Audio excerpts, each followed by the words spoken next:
Welcome to my channel postal help desk. দেখো 11/9/2025 West Bengal সার্কেলের যে নতুন আজকের সাপ্লিমেন্টারি রেজাল্ট এলো 2024 বলছে। দেখো, the supplementary result of the competitive examination for recruitment to the post of MTS from eligible GDS candidate for the vacancy 2024। অর্থাৎ 2024 সালের যে এমটিএস এক্সাম ছিল তার এটি সাপ্লিমেন্টারি লিস্ট আর একটি এসছে।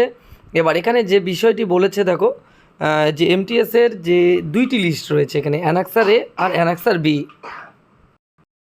অ্যানাক্সার এতে কী বলছে যে 16 জন কোয়ালিফাইড জিডিএস ক্যান্ডিডেট রয়েছে, তারা তাদের ডিভিশন বা ইউনিট যে অ্যালোটেড হয়েছে সেগুলো কিভাবে পেয়েছে।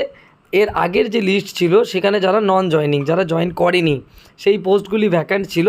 অর্থাৎ 16টি ক্যান্ডিডেট রিফিউজ দিয়েছিল, নন জয়নিং, তারা জয়েন করেনি। সেই 16টি ভ্যাকান্সিতে অ্যানাক্সার এতে যাদের নাম রয়েছে, সেই 16 জন ক্যান্ডিডেট তাদের যে প্রেফারেন্স হিসাবে ছিল সেই প্রেফারেন্স বেসিস কিন্তু তারা পেয়েছে। এবং আর যে 114 জন জিডিএস ক্যান্ডিডেট রয়েছে তাদেরকে দেওয়া হয়েছে কিভাবে, 114 জন ইউআর ভ্যাকান্সিতে। কেন? এর আগের বার যেগুলো ইডব্লিউএস ক্যাটাগরিতে রিজার্ভ ছিল সেই ইডব্লিউএস ক্যাটাগরিগুলিকে কিন্তু ইউআরে সিলেকশন হয়েছে, সেগুলো হচ্ছে অ্যানাক্সার বিতে 114টা নাম। তার মানে যারা খুবই এনকোয়ারি ছিল যে ইডব্লিউএস ক্যাটাগরি যেগুলো আনফিল্ড থেকে গেল গত বছর 2024-এর, সেগুলো কি হবে, সেগুলো ইউআরে দেবে কি না। অবশেষে কিন্তু আমরা দেখলাম যে ইডব্লিউএসের যেগুলো আনফিল্ড ছিল সেই 114টা কোয়ালিফাইড জিডিএস ক্যান্ডিডেট কিন্তু এবার এমটিএসের জন্য সিলেকশন হয়ে গেল। তো তোমাদের এই রেজাল্টে যেটা মনে রাখতে হবে, যারা যারা এখানে সিলেকশন হয়েছে তারা অবশ্যই তাদের অ্যাকসেপ্টেন্স বা রিফিউজাল, অর্থাৎ তারা জয়েন করবে কি করবে না, তাদের যে অ্যাকসেপ্টেন্স বা রিফিউজাল সেটি কিন্তু অবশ্যই 3 দিনের মধ্যে তোমাদের ডিভিশন বা ইউনিট হেডের কাছে কিন্তু জমা দিতে হবে।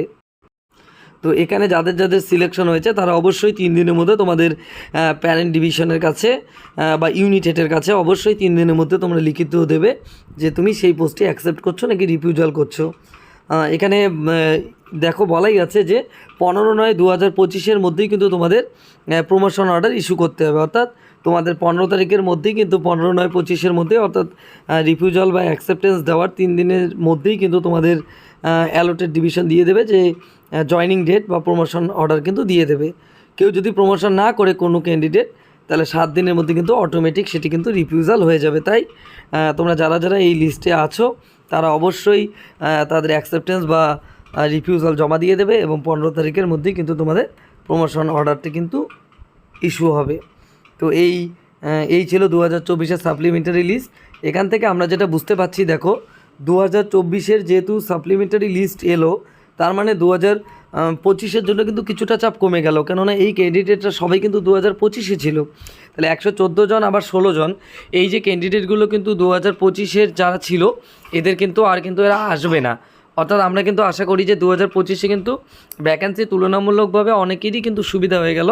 যে ক্যান্ডিডেটগুলো এখানে বেরিয়ে গেল সাপ্লিমেন্টারি 2024-এ, তারা কিন্তু অবশ্যই 2025-এ সিলেকশন হওয়ার তাদের অনেকটাই চান্স আছে।